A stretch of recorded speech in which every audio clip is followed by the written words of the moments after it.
So we've been in business since 1975, but our history goes back further than that. So if you're familiar with the Wonderlic assessment, it's a short form intelligence test. Most people have heard about it as a part of, because it's used as a part of the NFL draft process. History on that is it actually started during World War II. So they're drafting all these young men into the war effort, and they had to figure out who should be in which job. Our founder, Kathy, her dad is the guy that created the Wonderlic. Yeah. So she's working with her dad. She gets out of grad school, and she starts to notice that identifying how smart somebody is doesn't really tell you whether or not they're going to be successful. So she starts doing some testing using some of the stuff that she learned with her dad. She developed a very early version of the Kolbe, which is our assessment. Yeah. Continued to refine it, test it with high school kids, college kids, eventually started using it out in the workplace. And she learned by working with our university research partners that we all have 4 ways of getting stuff done. And so you mentioned some of those questions as you're going through. We're asking you, hey, if free to be myself, I would. And then we put you in 36 different scenarios. By design, those questions are vague.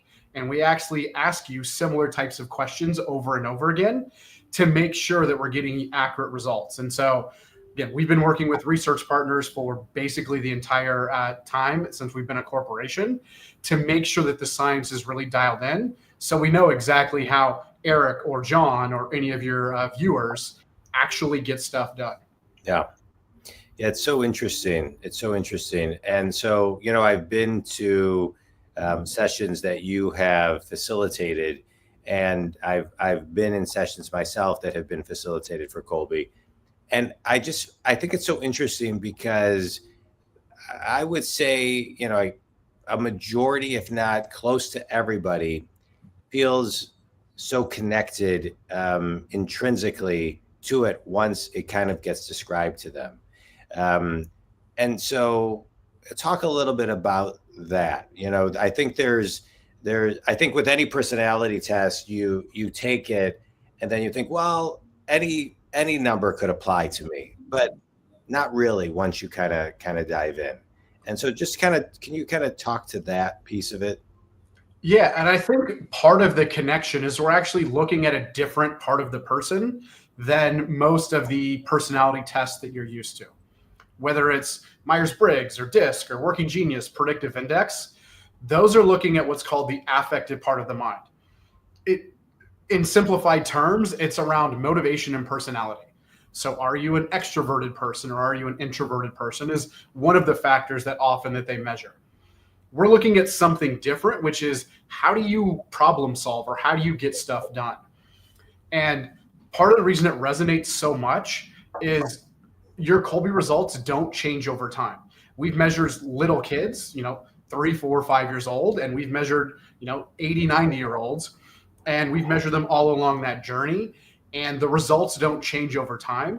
So this is stuff you've been doing since you were a little kid running around on the playground. It's just that nobody really described it to you. You've always just kind of done it. Yeah. And then when you see it on paper, you're like, so that's why I do this. Yeah. And we find, especially, with either business partners or with your wife or with your husband, when your partner reads your results, you're like, yeah, that's totally him. Yeah. Yeah. It's so interesting. And so now just kind of taking it to, there's taking the test and then there is living, elements that you learn.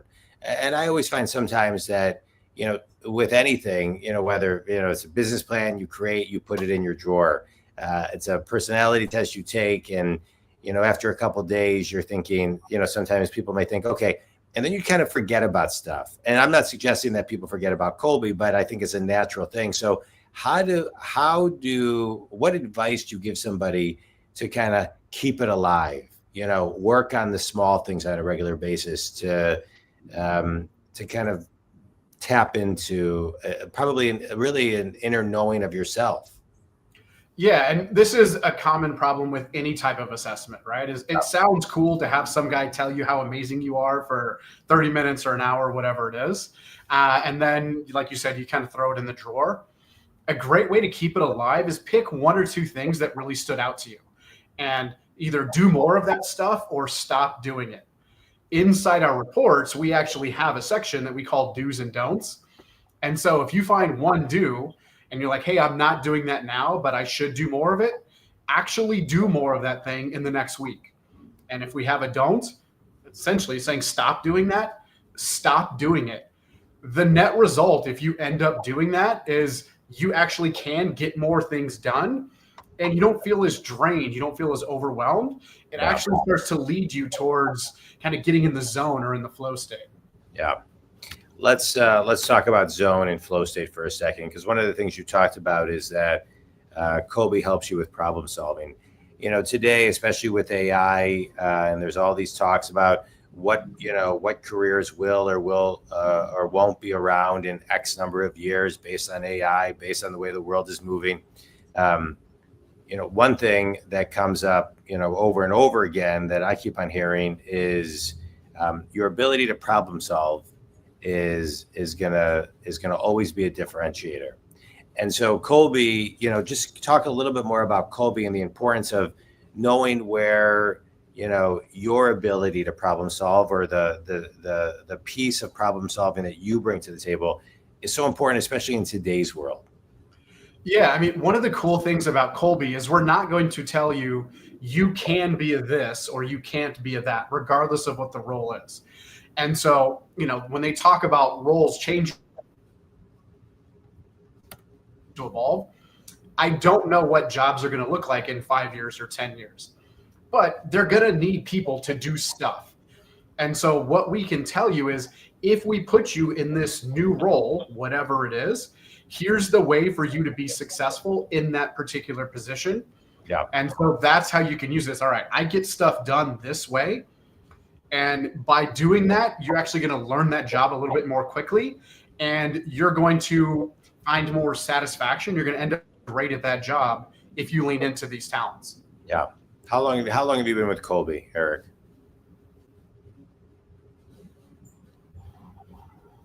Can you hear me? I can. I think we may have frozen. Had a little jolt. How long have you been with Kolbe? Almost 10 years. I think it'll be 10 years in September. So, and is that the first time you took Kolbe when you started? It was, yeah. So prior to joining Kolbe, I was actually using a different assessment to do some leadership development and some sales training. But I have a sales background, and so I missed leading a sales team. Kolbe was based in Phoenix, where I used to live, and the position just made sense, and it all came together. Yeah. What did you learn about yourself when you took Kolbe the first time? That I'm not crazy. Yeah. So I don't know if your viewers can see in my name there, but I have my name and I have my 4 Kolbe numbers. Yeah. So my 3rd number is a 9 in quick start. What that means is I always have ideas bouncing around in my head. Doesn't matter if it's in the shower, driving around town, having a conversation with somebody, random ideas are bouncing around. And most people are not like that. And so I always thought I was kind of weird. And why do I always have these crazy ideas?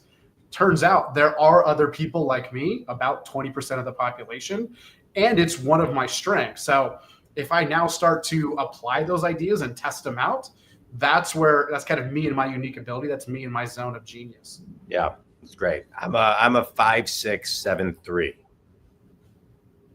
Yeah, so a little bit, you and I are obviously close. Yeah. The subtle difference between the two of us is how we go about dealing with plans and systems and processes.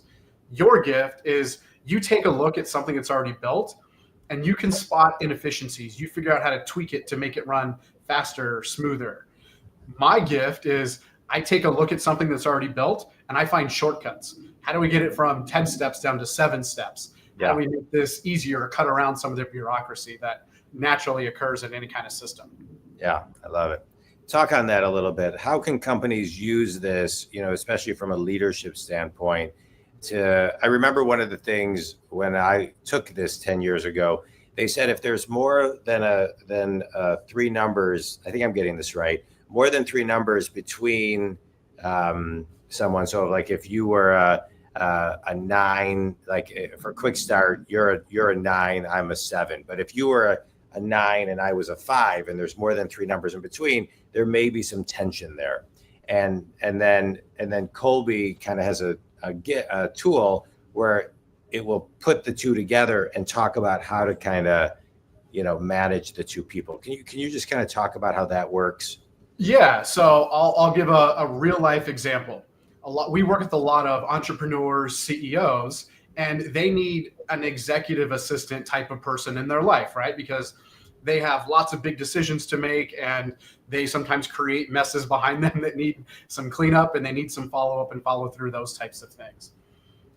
A lot of CEOs who have results like mine say, I want somebody that dots every I, crosses every T. They're always following up. They always have a plan and a system and those types of things. Yeah. If I actually made you work with that person, the two of you would probably want to strangle with each other within the first week, because there's such different ways of getting stuff done that EA would overwhelm you with details and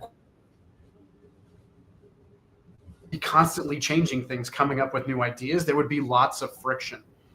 So what we can do is we can basically put two people side by side and show you and say, all right, Eric, the next time you have a conversation with Bill or Stephanie, whoever that other person is, deliver the message like this and avoid doing these things. And then they get the same kind of report on me. By understanding what those differences are, it removes some of that friction, and it actually gives me some guidance on how to use those talents, because those differences can create the ultimate team if I know how to use them. If not, that's where we're going to butt heads, because we do things in such a wildly different way. Yeah, it's great. It's cool. I mean, it's now I want to talk about actually taking the time to do it, read it, reflect on it, meet with the people, and make it happen. Because you have the test, but then there's bringing it to life, and the extra time that does take, and the planning. Just kind of talk about how you see companies take that to the next level. Yeah, because we've been doing this for 50 years and we've done it with 20,000 plus different companies, we figured out along the way, a lot of times through trial and error, what's the best way to roll this out.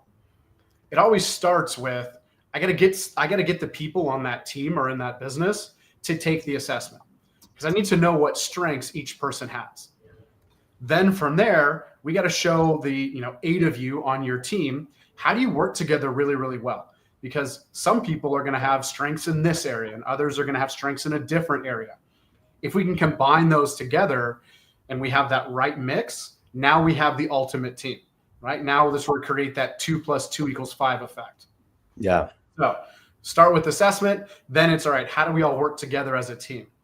We then go back to each individual and we can use additional assessments.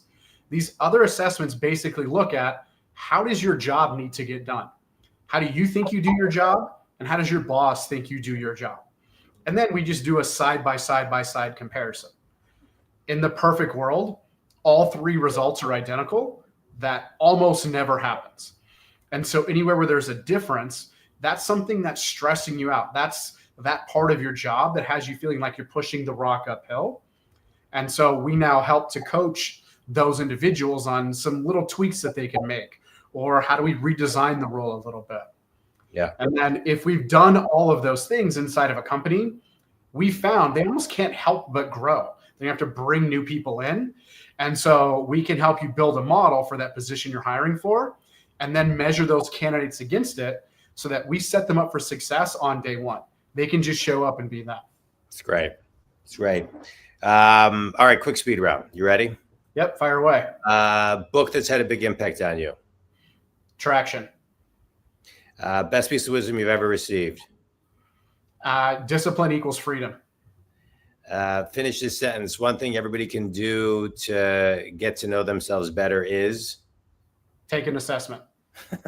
I teed you up for that. I hope you appreciate that question. I do. Yeah. Thank you. Tell everybody who Kolbe's ideal clients are and how they can connect with you. Yeah. So we actually have 2 ideal clients. One is leaders inside of a business in North America that love to grow and develop their people, right? If you're the kind of leader that wants to bring folks in, get the best out of them and watch them become amazing at their job, you're the kind of leader that we want to work with. The second ideal client for us is consultants and coaches that work with those kinds of leaders, right? Because they want to go out in the world and help those leaders grow their businesses as well. Yeah, perfect. And they can get a hold of you how? Kolbe.com is the best place to start. Yeah, it's great.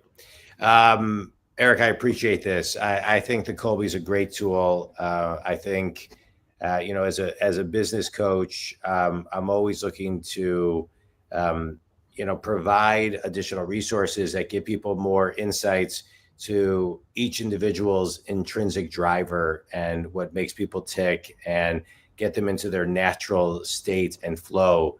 So as an individual and as a company and as somebody who's managing teams, they can get everybody kind of in sync and in the same rhythm. And so I think it's great. I think Kolbe is a great tool. I think community, in today's world, any tools that can help you get everybody rowing in the same direction and get everybody intrinsically more connected, it goes a long way. If Eric can help you, please reach out to him and see what Kolbe can do for you. I love it, and I appreciate you taking time today. We'll definitely stay connected, and thanks so much, Eric.